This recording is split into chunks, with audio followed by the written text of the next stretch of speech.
Hello everyone, welcome back to my channel smile with Swagata. তো সকালবেলায় ready হয়ে বেরিয়ে পড়লাম শ্রীনগর থেকে গুলমার্গের উদ্দেশ্যে। তবে আমরা গুলমার্গে যাব মেন গন্ডোলা রাইডের জন্য নয়, গুলমার্গের সাইট সিনগুলো দেখতে। গুলমার্গে এসে সবাই তো রোপওয়েতেই ফেজ 1 ফেজ 2 কমপ্লিট করে, সেটা আমাদেরও ইচ্ছা ছিল বটে। তবে এবার হয়েছে একটা কাণ্ড, সেটা তোমাদের আস্তে আস্তে বলছি। তো আমরা এখন নাইট স্টে করছি শ্রীনগরে, সেখান থেকেই আমরা সমস্ত জায়গা ঘুরে দেখছি। তো আমরা পৌঁছে গিয়েছি টানমার্গে। সেখানে এই ট্যাক্সি স্ট্যান্ড থেকে আরও একটা ট্যাক্সি ভাড়া করে আবার আমরা আজকের দিনটা ঘুরবো। সব জায়গায় একটাই রুলস, তোমরা যে গাড়ি করেই আসো না কেন, ওদের ইউনিয়নের ট্যাক্সি নিয়েই তোমাদের পুরো জায়গাটা ওরা ঘুরিয়ে দেখাবে। তো আমরা যেমনটা তোমাদের বলেছি যে গুলমার্গে গন্ডোলার টিকিট পাইনি, তাই আমরা সাইট সিন ঘুরতে এসেছি। তাই প্রথমেই চলে এসেছি ড্রাং ওয়াটারফলসে। জায়গাটা বেশ সুন্দর, আর সামনে ফটো ভিডিও তোলার একদম উপযুক্ত জায়গা। ওয়াটারফলসটাও খুব বড় না হলেও পাহাড়ের কোলে বেশ সুন্দর লাগছিল দেখতে।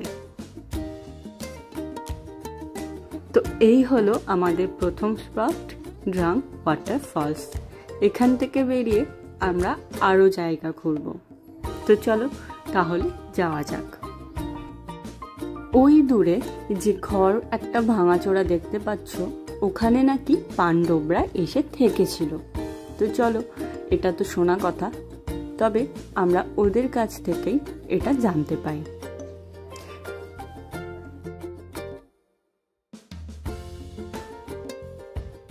চারিদিকের প্রাকৃতিক সৌন্দর্য দেখতে দেখতে সামনের এই যে স্পট আর ঘরগুলো দেখছো, ওখানে এই পাহাড়ি এলাকায় যারা ভেড়া চড়িয়ে বেরোয় তাদের থাকার জায়গা। ঘরগুলো বেশ সুন্দর দেখতে, একটা ফটোজেনিক জায়গা।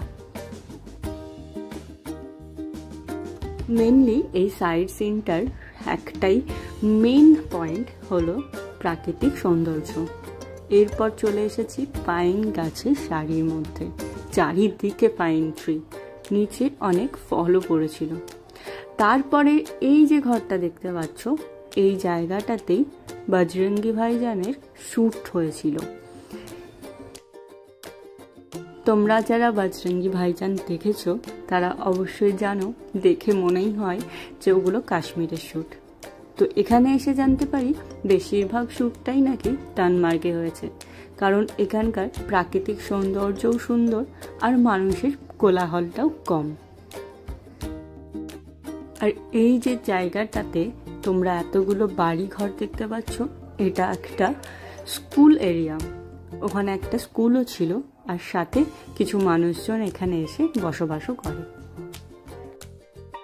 মেইন গল্পটা তোমাদের বলি। গন্ডোলার টিকিট এর আগে 1 মাস আগে বুক করতে হতো, তবে হঠাৎ করেই চালু হয়ে যায় যে এবার গন্ডোলার টিকিট 2 মাস আগে পাওয়া যাবে।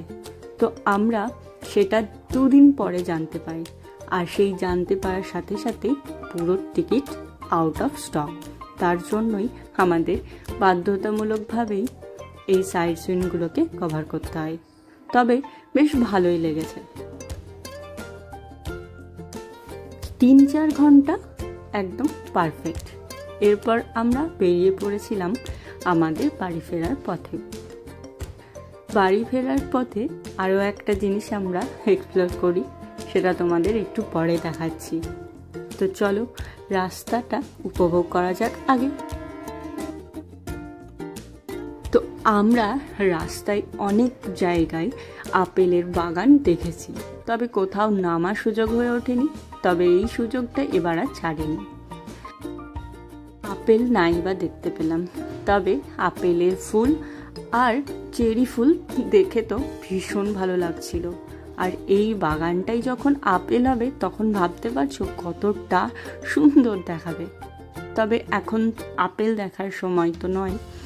আমরা গিয়েছি টিউলিপ দেখতে।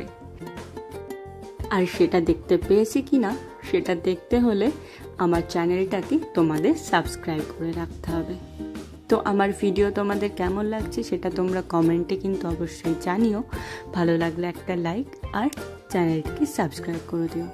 তো এই যে চেরি আর আপেলের বাগান দেখতে দেখতে আরও একটা বাগান সামনে পড়ে, সেটা হলো নাশপাতি গাছ।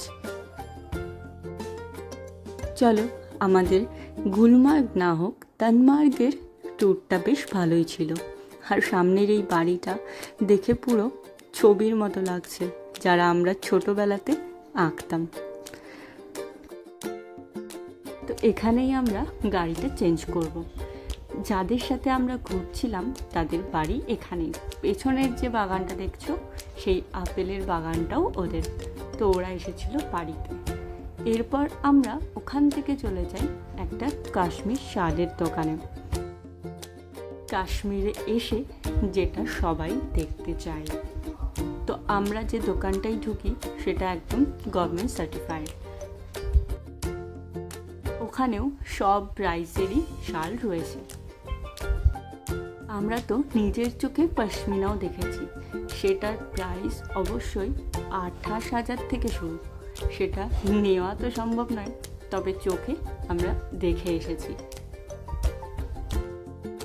তবে সেখানে রিজনেবল প্রাইসের শালও রয়েছে, চাদরও রয়েছে, সব কিছুই এখানে দেখা যায়।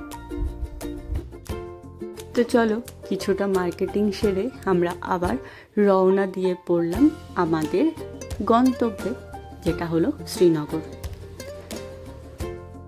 গুলমার্গ থেকে বেশিক্ষণের রাস্তা নয়, 1-1.5 ঘন্টাতেই আমরা পৌঁছে যাব। আর রাস্তাতেই যেতে যেতে শ্রীনগর ঢোকার আগে এই বাড়িগুলো পরপর চোখে পড়ে। দেখে মনে হচ্ছিল কোনো বিদেশে চলে এসেছি। পরপর সারি দিয়ে একদম এক রকম বাড়ি, দারুণ লাগছিল দেখতে। আর তারপরেই ট্রেন্ডসের একটা বড় শপিং মল চোখে পড়ে। আমাদের এখানে তো দেখা যায়, তবে ওখানে এত বড় শপিং মল দেখাটা আনএক্সপেক্টেড ছিল। তো চলো, সূর্য অস্ত যাওয়ার পথে। এটা হলো শ্রীনগরের ডাল লেক। তো সেটাও তোমাদের দেখাবো, তবে নেক্সট ব্লগে। ততক্ষণের জন্য টাটা।